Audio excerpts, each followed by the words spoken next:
Agronegócio, 24 de junho, hoje é quinta-feira, agora são 8 horas e 9 minutos pelo horário oficial de Brasília.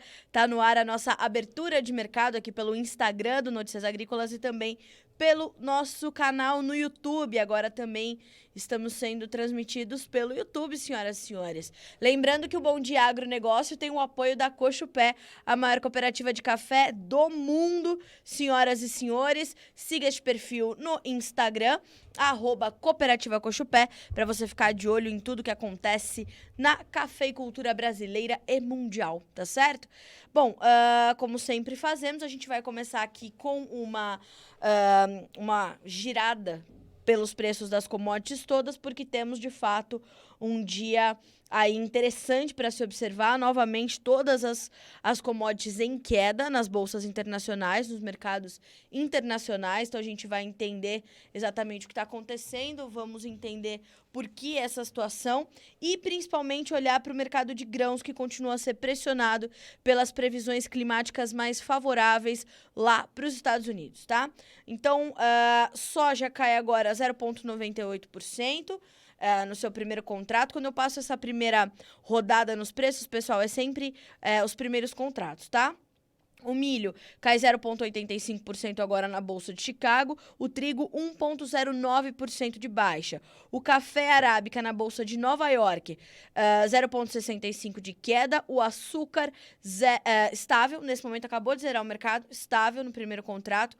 O algodão tem uma queda de 0,22%. O petróleo acompanha as baixas e tem 0,11% de baixa, enquanto o ouro tem uma leve alta de 0,06%. Se a gente vai olhar um pouquinho as outras commodities que não as agrícolas, vamos ver qual é o comportamento. Hoje, não só cai o petróleo WTI, como cai o petróleo Brent, também lá na Bolsa de Londres, uma baixa um pouquinho menos intensa, 0,08%, bem próximo da estabilidade. O ouro, como eu já adiantei, sobe um pouquinho, 0,06%, também próximo da estabilidade. O gás natural sobe 0,42%. A prata também bem próxima da estabilidade, com uma baixa de 0,01% agora. E o cobre, 0,64% de baixa. É um dia, como eu falei, então, negativo para as commodities. Vamos ver como é que está o dólar index, né? Para saber se está subindo ou não. Bem próximo da estabilidade também. A gente tem uma leve baixa de 0,07%. Bom, antes da gente falar das notícias, né, do que é notícia e tudo mais, vamos abrir um pouquinho esses números aqui de soja e de milho, principalmente. Vamos falar de trigo também, mas principalmente soja e milho, porque temos aí para soja baixas que nesse momento passam de 15 pontos nos principais contratos. Então, o julho volta a operar abaixo dos 14, tem 13 dólares e 68 cents por bushel, cai 16 pontos mais 75. O agosto, 13 dólares e 28, uma queda de 17 pontos mais 75. O novembro, 12 dólares e 84, 15 pontos mais 75 de baixa. E o janeiro, 12 dólares e 88, uma perda de 16 pontos e meio. Se a gente olha para o milho, a gente tem baixas aí que variam de 9 a 5 pontos e meio. O contrato julho, 6 dólares e 58. O setembro, 5 dólares e 42. O dezembro, 5 dólares e 26. E o março, 5 dólares e 33 cents por bushel. A gente pode observar que entre o contrato julho, que é o spot para o milho, e o contrato dezembro, que é a referência para a safra nova norte-americana, a gente tem um spread maior agora, né? De mais de $1 nesse momento, quando a gente olha para as cotações na Bolsa de Chicago. Senhoras e senhores, atenção à questão climática. Segundo informações de agências internacionais de notícias apuradas na manhã de hoje, vejam que eu até comecei hoje o Bom Dia Agro mais cedo, porque a gente tem uma programação para cumprir também no site, além das redes sociais, que mostram, essas agências internacionais mostram que, de fato, os preços da soja voltam às suas mínimas de uma semana em função dessas previsões de chuvas melhores, chegando à produção, à região produtora de grãos lá dos Estados Unidos, o Corn Belt. Então, o que dizem os analistas norte-americanos, né? Principalmente esse que eu tô checando agora com informações da agência de notícias Reuters, a Reuters Internacional, mostrando que o clima norte-americano tem sido mais amigável com as lavouras, né? Então, de fato, a gente tem tido condições melhores e as previsões para os próximos dias continuam sinalizando essa melhora. Então, isso mantém as cotações pressionadas. Até porque, senhoras e senhores, né, nós tivemos aí uma construção de uma alta bastante substancial para os grãos, né? Se a gente observar aí o movimento dos últimos meses, foi de escalada de preços diante de um cenário fundamental de oferta e demanda muito apertado. Então, nós tínhamos essa condição de preços nas máximas, aí em múltiplos anos, para soja, milho, eram máximas em 8, 9 anos. Então, isso também deu espaço para que houvesse essa correção em meio ao mercado climático, enquanto o jogo está sendo jogado. Lembrem-se, julho é mês determinante para a gente entender e determinar ali a produtividade, consolidar a produtividade do milho. Para a soja, isso acontece em agosto. Então, a volatilidade tende a continuar. Ontem, nós fizemos uma live com o Matheus Pereira, diretor da Pátria Agronegócios, no Instagram, @jornalista da soja. Eu sugiro que vocês acompanhem essa live. Ela vai já ficar disponibilizada também aqui no Notícias Agrícolas, vai virar notícia também por aqui. Aí a gente deixa tudo para vocês indicado, não só aqui no site, mas também neste perfil que eu vou deixar agora nos comentários aqui do nosso Bom Dia Agronegócio. Por quê? Porque nós temos ali uma tendência de manutenção da volatilidade para os próximos meses. Algumas das perguntas que o Matheus mais respondeu foram justamente essas. A volatilidade tende a diminuir agora para julho, agosto, setembro? Não, ela tende a se intensificar, porque é quando as lavouras de soja e milho nos Estados Unidos estão se desenvolvendo, estão ali consolidando a sua produtividade. Então, o jogo não está jogado para a safra americana. O que a gente tem agora são condições melhores para esse jogo, condições climáticas mais favoráveis. O que se espera para os próximos dias? Se espera chuvas melhores, mais bem distribuídas e temperaturas mais amenas. Ontem o Matheus explicava, por exemplo, que as temperaturas noturnas para o milho nos Estados Unidos em julho fazem extrema diferença. Então, essa é uma condição, por exemplo, que a gente vai ter que acompanhar. Entre outras tantas coisas, né? Se essas chuvas vão efetivamente chegar, se elas vão chegar às regiões produtoras que estão precisando, que estão sofrendo com a seca, se essas chuvas, esses níveis de umidade no solo que serão recompostos caso essas chuvas cheguem, e com as temperaturas mais amenas, se o processo de deterioração das lavouras que estava em andamento, de acordo com os números do USDA, que veio ali reduzindo o seu índice de lavouras em boas ou excelentes condições, vai continuar ou vai ser estagnado. Tudo isso precisa ser acompanhado. Do mesmo modo, a gente precisa acompanhar ainda alguns outros fatores, como, por exemplo, a questão da demanda. Nós vimos a China voltar ao mercado norte-americano aí nos últimos dias, comprou quase 700 mil toneladas de soja 21-22 dos Estados Unidos. No entanto, isso aconteceu, obviamente, porque nós tivemos essa despencada das cotações nos últimos dias, né? Então, era natural que a China, inclusive, voltasse ao mercado norte-americano. Ontem nós trouxemos uma matéria aqui no Notícias Agrícolas falando sobre isso, até porque o Brasil ainda tem soja mais barata, né? Mas, mesmo assim, os Estados Unidos venderam aí alguns volumes para a China, porque essa baixa atraiu, obviamente, os compradores. Então, a demanda foi ali sinalizada, o mercado trabalhava com esses rumores, né? Será que a gente vendeu, não vendeu? Os Estados Unidos venderam, não venderam? Venderam e o USDA veio confirmando. No entanto, vejam que não só os Estados Unidos venderam, como o Brasil também vendeu, porque os preços baixaram. Então, de sexta-feira até terça-feira desta semana, sexta-feira última, terça-feira anteontem, nós tivemos aí aproximadamente 11 navios de soja brasileira vendidos para os chineses, porque nós ainda temos, pelo menos até agosto, mais competitividade quando a gente fala de soja, porque nós temos aí prêmios mais baixos do que os prêmios praticados nos Estados Unidos agora, pelo menos até agosto. A partir de setembro é outro jogo, os norte-americanos ficam mais competitivos. Então, a gente tem essa matéria bem detalhada, e essa matéria, como eu falei, que vai entrar depois da live ali que nós fizemos com o Matheus, que eu sugiro que vocês acompanhem, né? Quando terminar o nosso Bom Dia Agronegócio, muda de perfil, vai lá para o Jornalista da Soja, e aí você vai conhecer a íntegra dessa conversa com o Matheus. E ao longo do dia a gente vai transformar isso em notícia também, e vai virar destaque aqui no Notícias Agrícolas, você vai poder acompanhar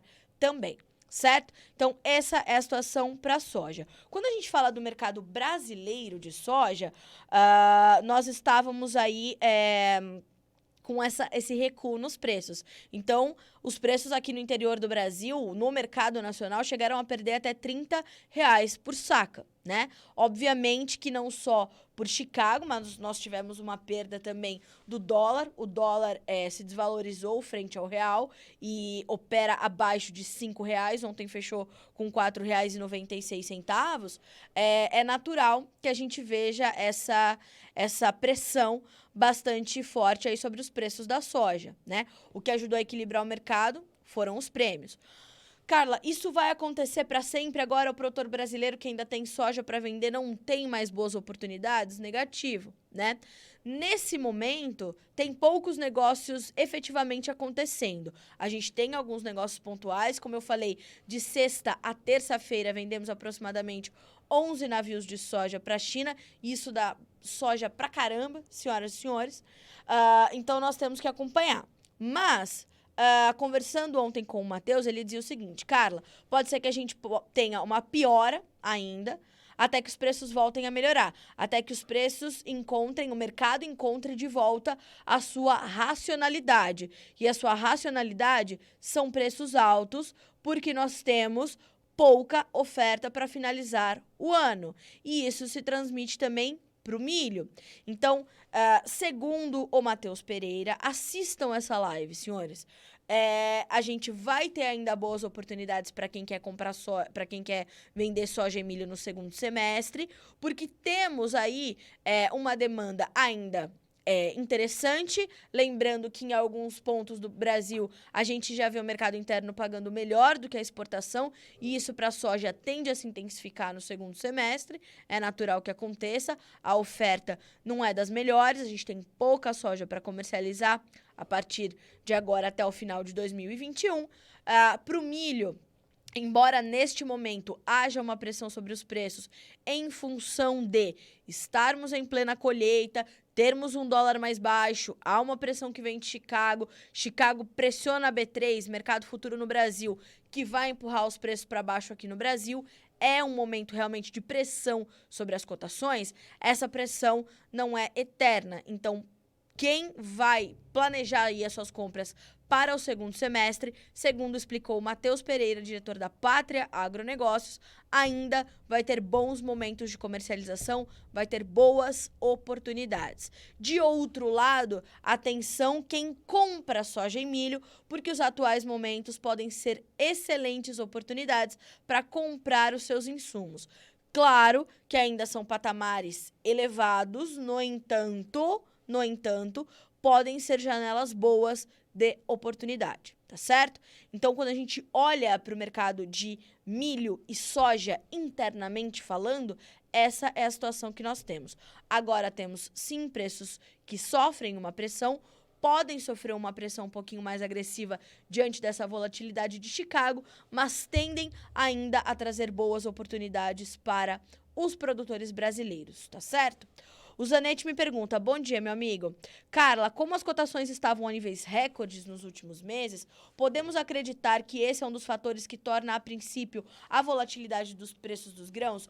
Total e completamente. Porque além das questões fundamentais, que são essas que eu acabei de descrever aqui, a gente tem a presença muito forte dos fundos especuladores. E ontem, inclusive, o Matheus também explicou isso na live. Então, nós temos aí uma movimentação muito agressiva dos fundos que observaram ali os altos preços das commodities e aproveitaram para colocar um dinheirinho no bolso, realizar lucros, vendendo as suas posições, saindo desse mercado.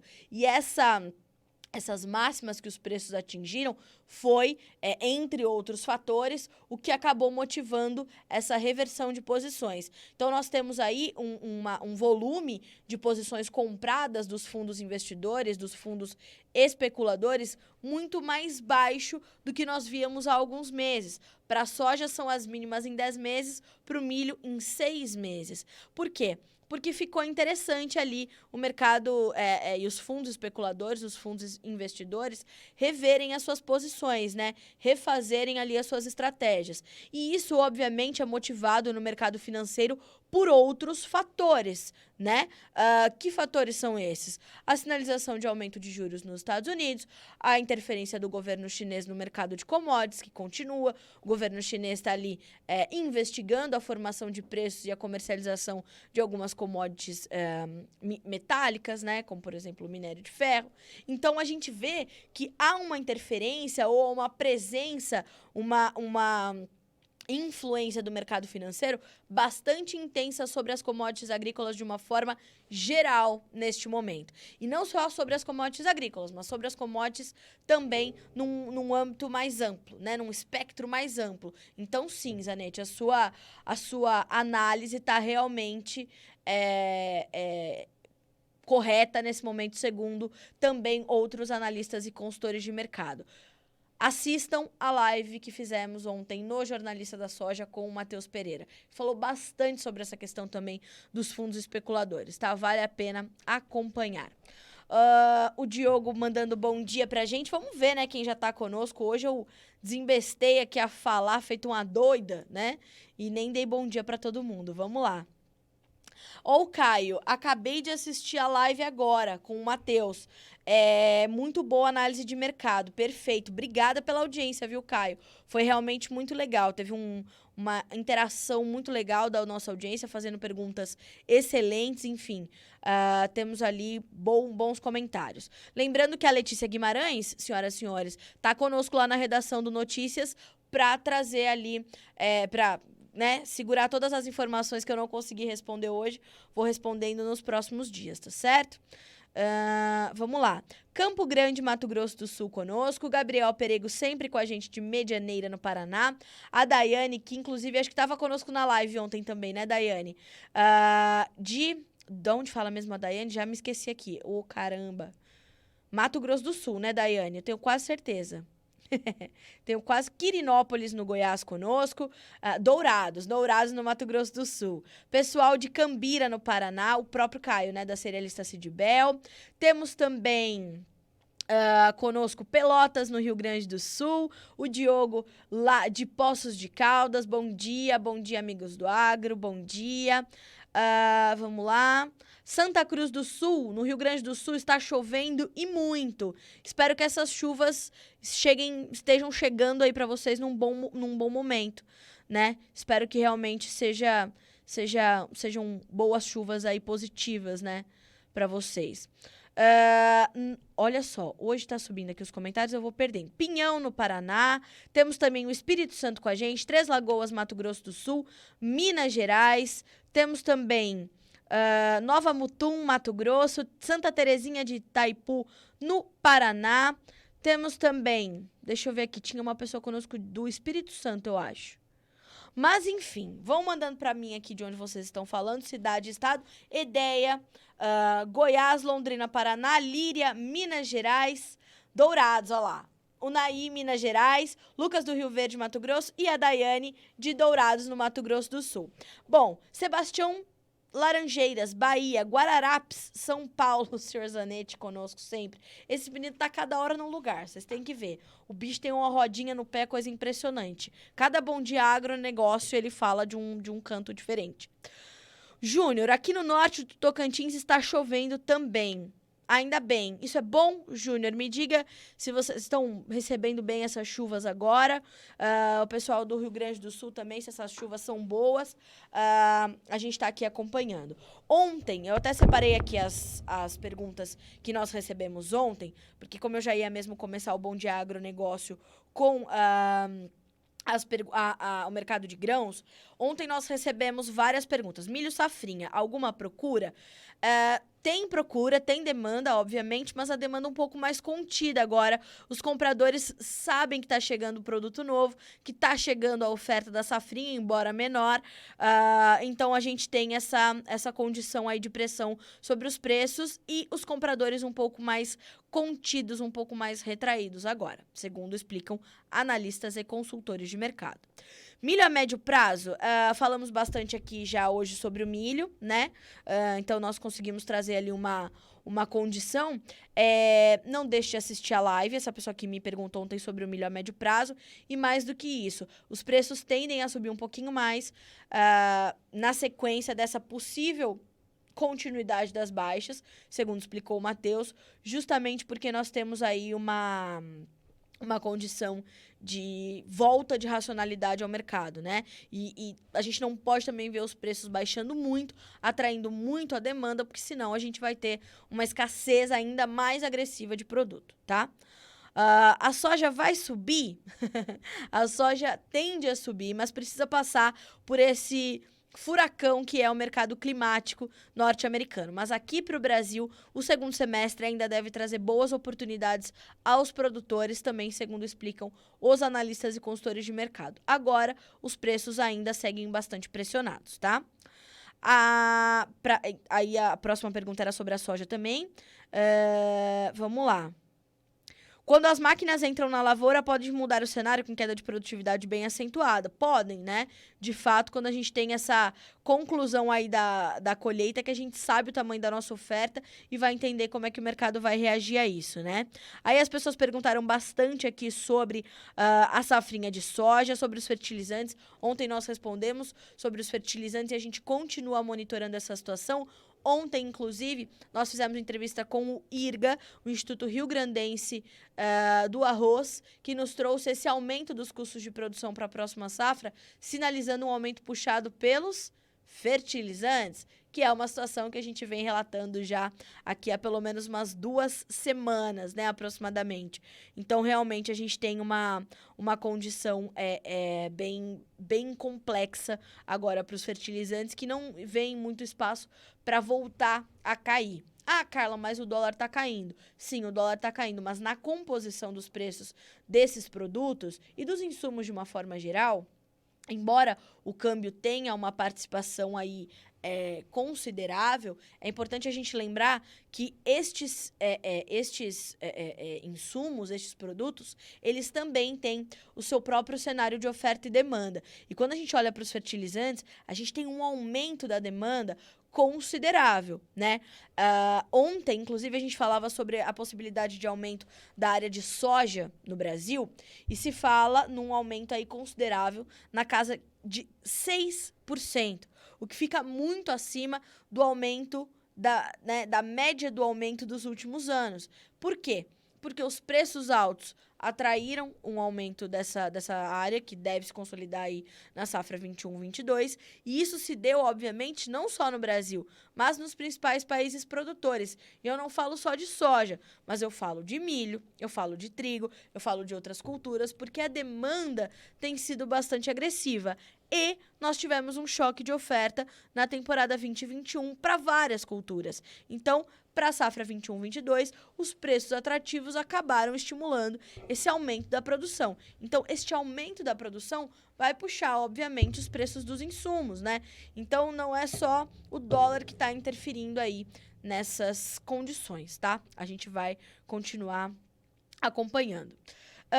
Aqui conosco também Crato, no Ceará, Coronel Bicasso, no Rio Grande do Sul, o Jefferson me pedindo notícias da laranja, a gente chega lá, Almirante Tamandaré do Sul, Rio Grande do Sul, Formosa, Goiás, o Luiz Nascimento me pergunta, bom dia, e a soja vai aumentar o preço? Luiz, eu falei bastante sobre o mercado de soja e milho no comecinho aqui da nossa conversa, eu vou pedir para depois, essa live vai ficar salva, eu vou pedir para depois você recuperar esse conteúdo e assistir também uma live que está no canal @jornalismo na lista da soja, que é um bracinho do Notícias Agrícolas para cultura de grãos, né? A gente ali concentra bastante informação sobre soja, que foi feita ontem, e já ela vai estar disponível também no Notícias Agrícolas, mas a gente falou bastante. Então, para eu poder avançar aqui com outros assuntos, mas a gente ainda tende a ver uma pressão sobre os preços e, na sequência, a gente pode ver uma recuperação e preços remuneradores ainda para o produtor brasileiro,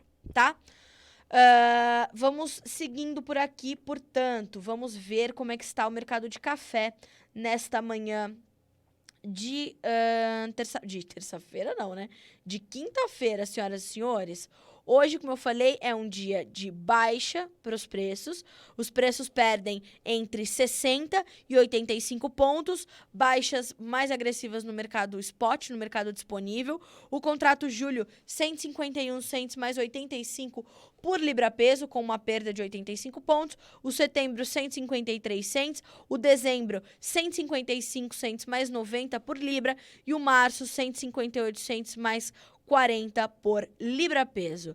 Bom, senhores, o mercado de café, ele continua se comportando ali de forma bastante técnica, buscando ali entender os seus fundamentos, que de um lado são fundamentos que pressionam as cotações, como, por exemplo, a melhora do clima aqui no Brasil, a volta da Colômbia às exportações, estão trazendo mais produto ao mercado. E, de outro lado, é sabido que temos baixos estoques de café de qualidade, problemas que podem ser sentidos na safra nova de café do Brasil, na próxima safra, por conta das adversidades climáticas desse ano, o avanço da colheita aqui no Brasil, robusta e arábica, nesse avanço da colheita. Então, tudo isso vai pesando aí sobre a formação dos preços do café.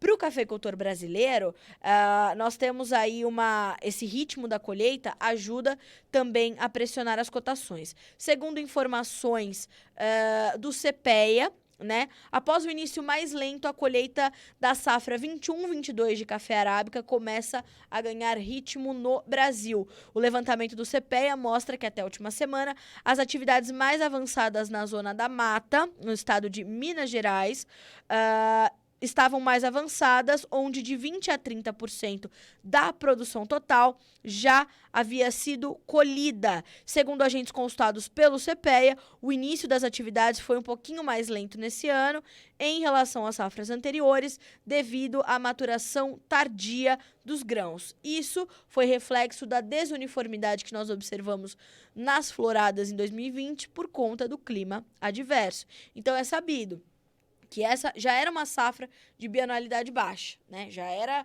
sabido que a gente teria uma safra menor. E as adversidades climáticas reduziram ainda mais o tamanho desta safra.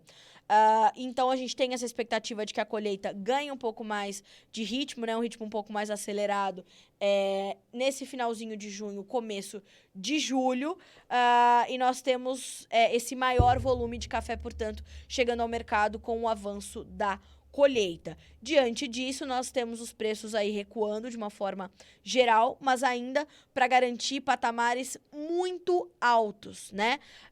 Veja só, o indicador CPEA-Esalq para o Arábica tipo 6 recuou aí 5,7% no acumulado da parcial de junho, mas ainda assim mantendo o indicador a R$ 826,92 por saca de 60 quilos. Então, são números aí expressivos para o mercado de café, tá? Apesar dessa queda provocada por uma série de condições ali, a gente tem essa situação, tá? Preços pressionados, mas ainda com essa condição aí expressiva de pressão sobre os preços, tá?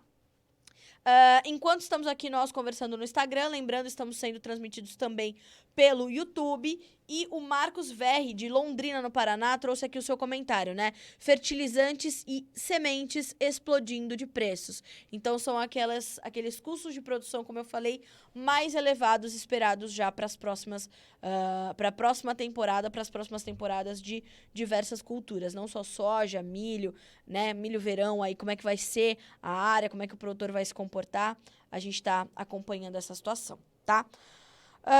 Bom, falamos então do mercado de soja, falamos do mercado de milho, falamos do mercado de insumos de uma forma geral e vamos falar rapidamente aqui sobre o mercado de boi gordo, porque nós temos aí sempre essa tentativa do mercado de se ajustar à realidade econômica, as questões da inflação pesam muito sobre os preços da carne, que consequentemente né, é uma relação inversa, na verdade, mas, enfim, de qualquer forma, a gente está acompanhando. Mas ontem, na análise da Agrifato, pelo senhor Iago Travagini, que conversou com o Alexander Horta, ele disse o seguinte: para compensar as perdas pela inflação, a arroba do boi para outubro deveria ser negociada a R$ 350.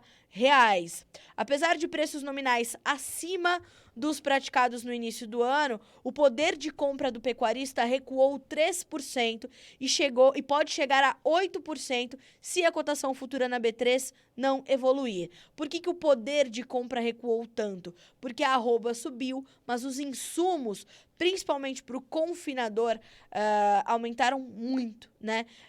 Os custos para o confinador aumentaram muito, melhor dizendo. Então, as margens são apertadas, os custos são elevados e a gente tem essa situação. Então, é preciso que a arroba reaja para que esse poder de compra não fique ainda mais comprometido para o pecuarista brasileiro. A gente sabe que não só os custos com ração estavam elevados, mas os animais de reposição, bezerro, boi magro, também muito altos, tá?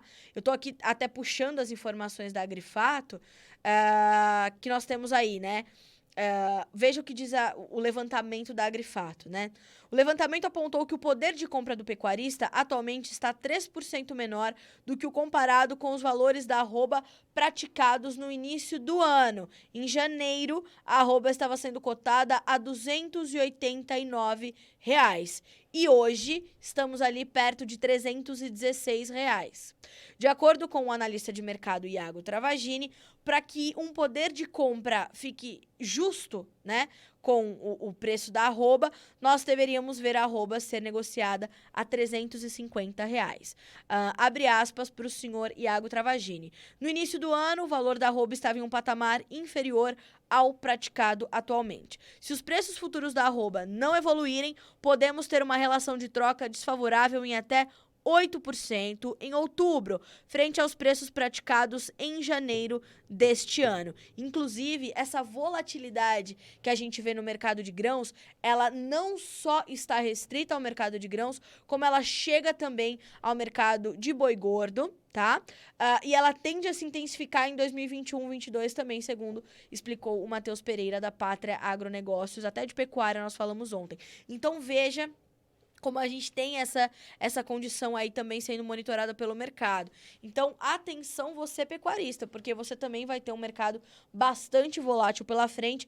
Não deixe de monitorar as cotações no mercado futuro, né? Porque isso vai ser determinante para você entender como ficam ali as suas relações de troca e o seu poder de compra. Isso é bastante importante da gente monitorar. E uma outra informação que eu quero dar também sobre a pecuária é uma análise trazida pela Safras e Mercado, que também faz um alerta bastante interessante. Deixa eu ver se eu encontro essa análise aqui para vocês. Safras e Mercado alerta para a possibilidade de redução nas exportações de carne bovina para a China no segundo semestre. Análise de Fernando Henrique Iglesias, analista da Safras e Mercado. Segundo o Fernando Henrique Iglesias, nós temos aí uma atenção maior à questão das proteínas animais lá na China. Os preços da suinocultura estão despencando. Se a gente observar o acumulado de 2021, os preços do suíno já perderam aí, da carne suína, já perderam 60% somente neste ano. Então nós temos que acompanhar essa relação, esses baixos preços né, da carne suína, e isso poderia então limitar os embarques de carne bovina brasileira no segundo semestre para os chineses, né?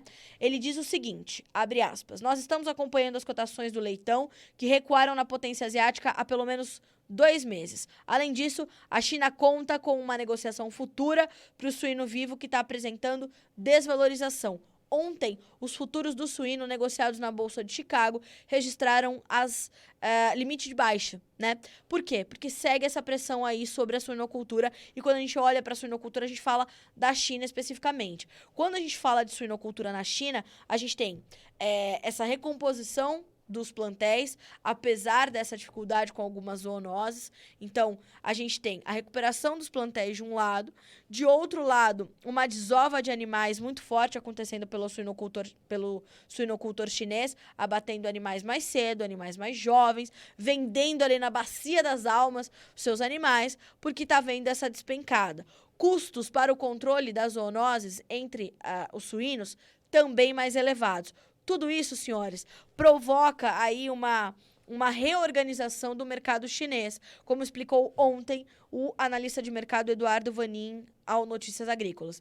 Então, essa reorganização do mercado, ela traz algumas dores, né, para alguns setores. Entre eles, o setor da suinocultura, que está com margens muito ruins na China nesse momento, e que pode, então, refletir ali nessa questão das exportações de carne bovina pelos brasileiros para os chineses. Atenção total, tá?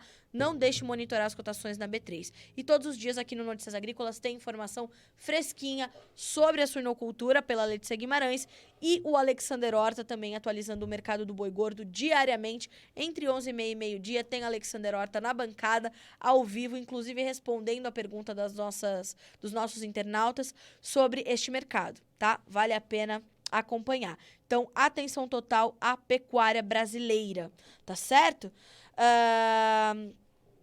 Vamos lá. Carla tomando as rédeas no canal, imagina. A gente tá aqui de olho, né? Pecuaristas da Argentina rebatem limite para exportação de carne, vem prejuízo à exportação. O pessoal comentando conosco aqui no canal do YouTube. Pessoal, não sei se o colega aqui, que não dá para saber o nome dele, né? RJ, se refere a uma entrevista que nós fizemos ontem com o professor Alexandre Celistri, que é um advogado e um estudante, né? Um estudioso, melhor dizendo, sobre o agronegócio. E ontem ele trouxe uma entrevista bastante importante, porque o professor Alexandre Celistri teve uma postagem feita pela sua conta no Instagram censurada, em função de dados que ele trouxe reais, embasadas em pesquisa científica sobre a pecuária de uma forma geral, mas falando especificamente sobre a pecuária brasileira, a emissão de gases como o gás metano, por exemplo, versus o sequestro de carbono, que é muito maior. E ele teve, então, essa sua postagem censurada, né, pela rede social, e isso chamou muita atenção do professor. O que aconteceu? Por que isso apareceu, né? Porque ele trouxe ali esses dados e a Australian Associated Press, que é uma associação de imprensa australiana, que denunciou por dados falsos essa postagem. E isso foi realmente impressionante, porque os dados ali colocados são dados embasados em pesquisa científica, que mostram realmente a sustentabilidade da pecuária brasileira. Senhores, quando a gente olha para a pecuária brasileira, os dados da Embrapa, dados técnicos, estudos e mais estudos mostram, né, que nós temos ali uma diminuição da nossa área utilizada para a pecuária e um aumento da nossa produtividade bastante substancial. De 1990 a 2015, redução de 40% no uso da terra para pecuária e aumento de mais de 200% de produtividade. Então, esses dados estão ali bastante postos de forma responsável. E o professor Alexandre foi censurado ao trazer essas informações. Então, veja, por concorrentes do Brasil. Então, ele traz uma entrevista ali onde ele explana sobre a pecuária brasileira com muita competência. Eu vou deixar aqui nos comentários como vocês podem recuperar essa entrevista, tá? Menu, vídeos, Alexandre Celistri. Tá? Vale a pena recuperar esta informação, tá? tá bem? Vamos dar uma olhadinha ali. É o Rodrigo conversando conosco ali, ó, o Rodrigo de Campo Mourão, né, Rodrigo? Seja bem-vindo à discussão. Sempre bom a gente trazer luz ao debate, né, Rodrigo? Vamos lá. Então, quem quiser acompanhar essa entrevista, excelente a entrevista do professor Alexandre, tá? Vez ou outra, a pujança do agronegócio brasileiro, ela vai chamar atenção. Então, a gente precisa combater a desinformação com informação responsável, tá certo, senhores? E é isso que a gente faz aqui no Notícias Agrícolas sempre, sempre. Não tem vez ou outra, é sempre. Uma notícia atrás da outra que é postada nesse site é feita com responsabilidade, tá bem? Bom, temos também aqui as informações que já são notícia nesta manhã de terça-feira, porque já eu mudo de estúdio pra gente falar de custos de produção de soja e milho verão pra Santa Catarina, tá? Então, por isso que hoje eu tô aqui um pouquinho mais contida nos meus comentários. Vamos lá. Bom, temos aí, obviamente, o pedido de demissão do ministro do Meio Ambiente que aconteceu ontem. O senhor Ricardo Salles deixa a pasta do Meio Ambiente e a ministra Tereza Cristina, ministra da Agricultura, fez um pronunciamento, né, se posicionou frente a isso, e a ministra, então, disse que Ricardo Salles, abre aspas para a senhora Tereza Cristina, fez um bom trabalho de 2 anos e 6 meses no governo do presidente Jair Bolsonaro e afirma que ele deixa um legado. Ela diz ainda, em entrevista à CNN Brasil, a ministra afirmou que Salles, que pediu demissão, cumpriu seu trabalho em uma pasta muito difícil, acrescentando ainda que a agricultura não pode ser vista como vilã do meio ambiente. Bom, senhores, existe uma série feita por este site chamada A Verdade contra a Fome. Eu vou colocar aqui, ó, também nos comentários, tá? Menu, especiais, A Verdade contra a Fome. Se você ainda não assistiu esta série, assista. Produção nossa, roteiro nosso, com o apoio de professor Dr. Alisson Paulinelli, Eduardo Lima Porto, Marcos Araújo, o deputado Alceu Moreira, esteve conosco também, ao nosso lado, a Embrapa, o Código Florestal Brasileiro sendo o tempo todo consultado, né? Então, temos essa situação. Então, este é o resultado ali. Realmente, meio ambiente e agricultura têm que caminhar juntos, independente de quem é o ministro da Agricultura, independente de quem é o ministro do Meio Ambiente, tá? Isto na modesta opinião desta jornalista, que não importa para ninguém. Bom, o que mais é notícia hoje? Confiança do consumidor no Brasil vai à máxima em 7 meses. Em junho, aponta a FGV. Tendências mundiais de importação de carne de frango pela FAO. Vale a pena acompanhar esses números, tá? Estados Unidos fecham o primeiro quadrimestre de 2021 com aumento de 2,9% na exportação de carne de frango. Em maio, o produtor de ovos comercializou seu produto por 41% do valor praticado no comércio varejista. Banco Central passa a projetar resultado em transações correntes de 3 bilhões de dólares em 2021. Ações da China têm pouca alteração com o setor do consumo de redução de perdas nas farmacêuticas. Então, temos aí o mercado acionário chinês fechando estável, sem grandes movimentações. Certo, senhores? Vamos dar mais uma olhadinha aqui nos nossos comentários pelo YouTube e também pelo Instagram, antes da gente trazer a nossa agenda para a gente concluir a nossa conversa desta quinta-feira. Senhoras e senhores, vamos ver quais são os nossos compromissos, portanto, com o agronegócio e com o mercado financeiro. 2 informações importantes também que sobem agora, tá? Boi pelo CPEA. Cai diferença entre valores da arroba e da carne no atacado. Tomate, com o aumento da oferta, média mensal recua e é inferior aos custos. E abertura também no mercado de açúcar, já disponível para você aqui no Notícias Agrícolas, senhoras e senhores. Agora sim, vamos trazer a nossa agenda para a gente fechar aqui a nossa conversa. Bom, hoje é quinta-feira, então às 9h30 já tem as vendas semanais para exportação do Departamento de Agricultura dos Estados Unidos. Então, a gente vai entender como é que tá a demanda por lá, né? Certamente a gente vai ter alguma sinalização de vendas para a China. Pode não acontecer? Pode. Pode aparecer no próximo relatório? Pode. Porque os números que chegam hoje são referentes à última semana, números fechados aí para 17 de junho, tá? 17? Ou 16, alguma coisa assim. Referente até a última quinta-feira anterior. Às 15 horas, temos aí a Bolsa de Cereais de Buenos Aires atualizando os dados sobre as lavouras argentinas. Às 16 horas, o USDA volta com dados de alimentação bovina e preços de amendoim. O IGC, Conselho Internacional de Grãos, solta suas estimativas da produção global de grãos ainda durante a manhã desta quinta-feira. Nós temos também a Emater atualizando as condições das lavouras gaúchas. O Ministério da Agricultura da Argentina traz também os dados do desenvolvimento das lavouras lá no país. Mercado financeiro. Banco Central traz o relatório trimestral de inflação. E o IBGE, as estatísticas do Cadastro Central de Empresas. E pela FGV, nós já temos aí a confiança do consumidor que já está disponível no Notícias Agrícolas.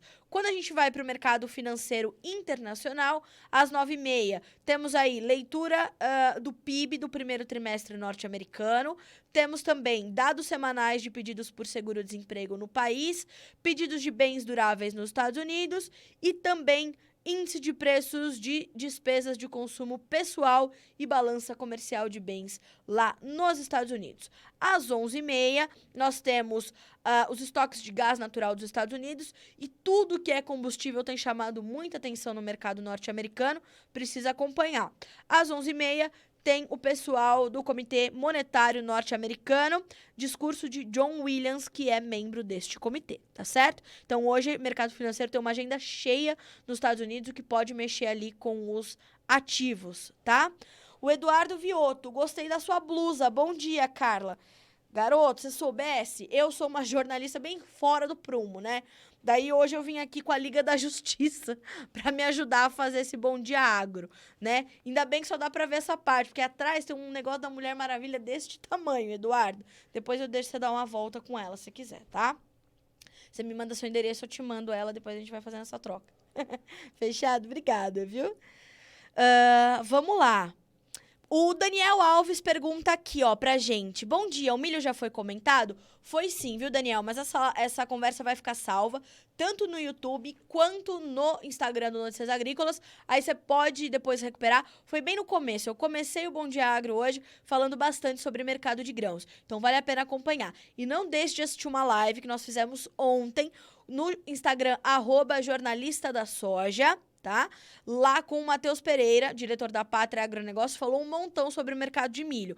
Já essa live vai estar disponível também aqui para nós, no Notícias Agrícolas, e vai virar notícia. Mas já fique ligado, se você quiser ir se adiantando, ir lá pro Instagram, @jornalista da soja, vale a pena, tá bem?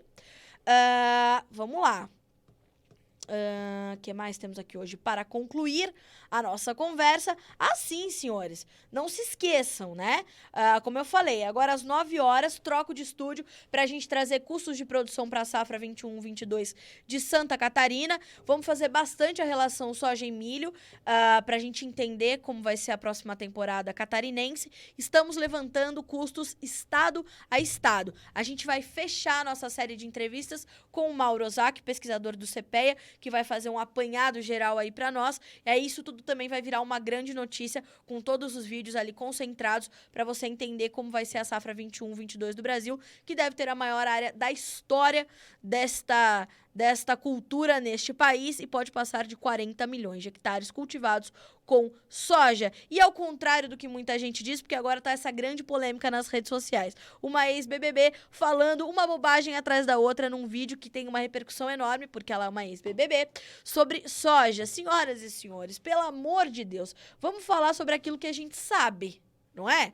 Vamos falar sobre aquilo que a gente sabe. Inclusive, se vocês virem esse vídeo e puderem responder, esse tipo de coisa tinha que ser denunciado no Instagram. Mas isso não é denunciado, não é? Isso tá lá para todo mundo assistir. E pessoas que não entendem nada sobre a soja estão ali se posicionando. Enfim, com muita desinformação num vídeo só. Essa moça, ela foi respondida pela Camila Teles, que é uma influencer do agro. Mas antes da Camila ser influencer, ela é filha de produtores rurais, estudiosa do setor. A Camila conhece do que está falando, assim como nós, que somos ali viventes do agronegócio, né? Principalmente do agronegócio brasileiro. Então, não deixem de se posicionar. Falem sobre aquilo que vocês sabem falar. Comuniquem-se, né? Coloquem a boca no trombone, porque do outro lado eles estão colocando. Então, o agro tem força, e muita força. O que a gente precisa fazer só é canalizar para onde precisa. Canalizar melhor, né? As nossas ações. Então, e a Anitta? A Anitta assumiu, o Gabriel, cadeira no Conselho Administrativo do Nubank. Daí a gente faz a nossa própria análise. Fica a nossa reflexão para essa quinta-feira, 24 de junho de 2021, onde nós, aqui no Notícias Agrícolas, continuaremos persistentes em combater a desinformação, certo? E eu tenho certeza que vocês que me acompanham todos os dias aqui no Bom Dia Agronegócio estão ao nosso lado, né? Estão ali trazendo essa força para a gente continuar levando a mensagem onde ela precisa chegar. Então, eu agradeço muito e sempre pela confiança no trabalho da equipe do Notícias Agrícolas. A gente está aqui de plantão sempre e de portas abertas para que vocês possam trazer informações e a gente possa fazer ela chegar sempre mais longe, tá certo? Pessoal, a Letícia está aqui nos informando o seguinte, ó, que nós trouxemos os dados aí sobre grãos no começo da live, vai ficar tudo gravado e vocês podem, então, nos ajudar aqui a depois recuperar esse conteúdo. Fechado? Twitter, @Noteagri, sigam Notícias Agrícolas. Facebook, Notícias Agrícolas. Tá no YouTube? Já se inscreve no canal, ativa lá o alerta para receber sinais ali de que a nossa programação está começando. Toda a programação ao vivo do Notícias chega também no YouTube. Fechado? Mais do que isso, nos acompanha ao longo de todo o dia com a nossa programação ao vivo, certo? E você pode receber tudo pelo seu celular. Por este número de WhatsApp que aparece na tua tela, 19997670241, você pode fazer o quê? Mandar uma mensagem para nós pelo WhatsApp, dizendo se você quer receber as nossas notícias pelo WhatsApp ou pelo Telegram. Aí ali você orienta a nossa equipe, vai receber tudo na palma da sua mão. Fechado? Vai ficar bem informado o dia todo. Senhoras e senhores, está terminando o Bom Dia Agronegócio desta quinta-feira. Muito obrigada pela companhia de sempre, pela audiência. Amanhã, sexta-feira, a gente volta com mais informação. A gente volta a se encontrar por aqui e principalmente para a gente fazer um balanção da semana para a gente trazer essa condição. E a gente termina com uma informação importante do Oliveira Romão. Entre a posição e contra o governo, então a posição é contra o governo, porque nunca vi tanta desinformação. É desinformação atrás da outra, né, Romão? É uma desinformação atrás da outra sobre o agronegócio. Mas a gente tá aqui, viu? Notícias Agrícolas tem mais de 20 anos de história, justamente porque trabalha com a verdade. Então, fica tranquilo que tudo aquilo que for verdade, a gente vai continuar sempre divulgando em primeira mão. Fechado? Senhores, boa quinta-feira para todo mundo. Até amanhã.